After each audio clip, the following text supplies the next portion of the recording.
Assalamualaikum warahmatullahi wabarakatuh. Nama saya Datu Garendra Adlak Bayu Haji. Di sini saya akan menyampaikan dua hal. Hal pertama yang akan saya sampaikan adalah bagaimana peran e-budgeting dalam meminimalisir korupsi.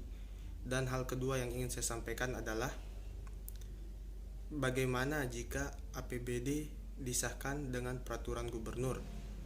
Berikut ini adalah penjelasannya. Korupsi merupakan bencana yang tidak ada habisnya di Indonesia. Korupsi juga merupakan sebuah kejahatan luar biasa atau extraordinary crime yang sama-sama harus kita hadapi saat ini. Saat ini di berbagai sektor banyak kita lihat praktek haram ini, terutama di tubuh pemerintahan. Tentunya perlu ada suatu strategi untuk membumi hanguskan praktek korupsi tersebut, salah satunya dengan e-budgeting.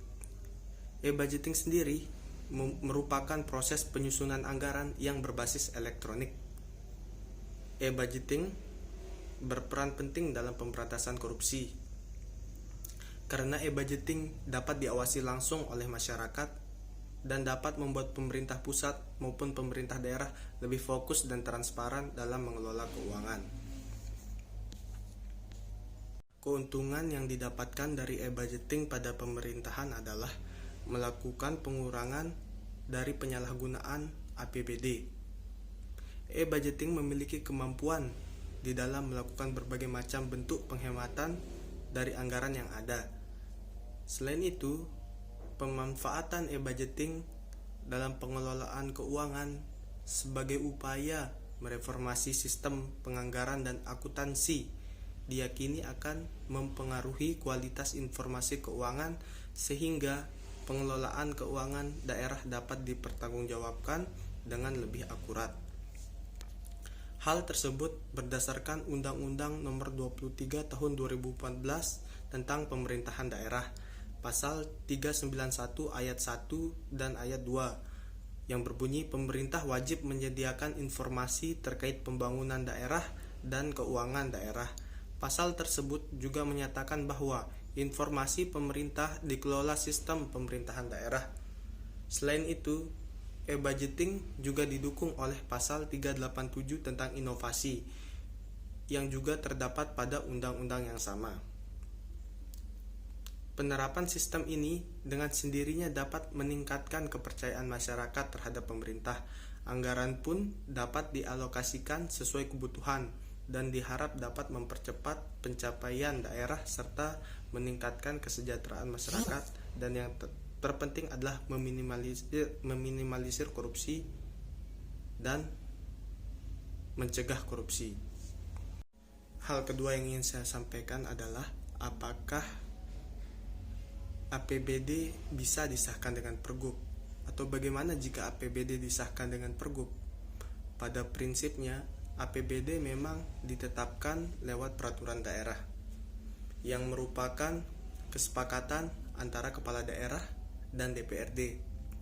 Akan tetapi, bagaimana jika tidak ada kesepakatan atau deadlock antara kepala daerah dan DPRD? Apakah bisa menggunakan peraturan kepala daerah seperti Pergub? Jawabannya bisa saja. APBD disahkan lewat peraturan kepala daerah agar pembangunan dan pelayanan publik tidak terganggu. Dasar hukumnya adalah dalam Undang-Undang Nomor 23 Tahun 2014 tentang pemerintahan daerah sendiri memang diatur soal pengesahan APBD lewat peraturan kepala daerah. Berikut ini adalah bunyi pasal 313 yang mengatur hal tersebut. Pada ayat 1, apabila kepala daerah dan DPRD tidak mengambil persetujuan bersama dalam waktu 60 hari sejak disampaikan rancangan perda tentang APBD oleh kepala daerah kepada DPRD,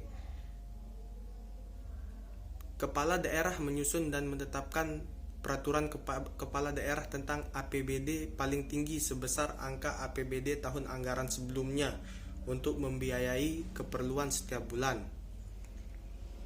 Dan ayat 2, rancangan perkada sebagaimana dimaksud pada ayat 1 dapat ditetapkan setelah memperoleh pengesahan dari Menteri bagi daerah provinsi dan oleh gubernur sebagai wakil pemerintah pusat bagi daerah kabupaten atau kota. Mungkin hal itu yang dapat saya sampaikan. Kurang lebihnya mohon maaf. Wassalamualaikum warahmatullahi wabarakatuh. See you.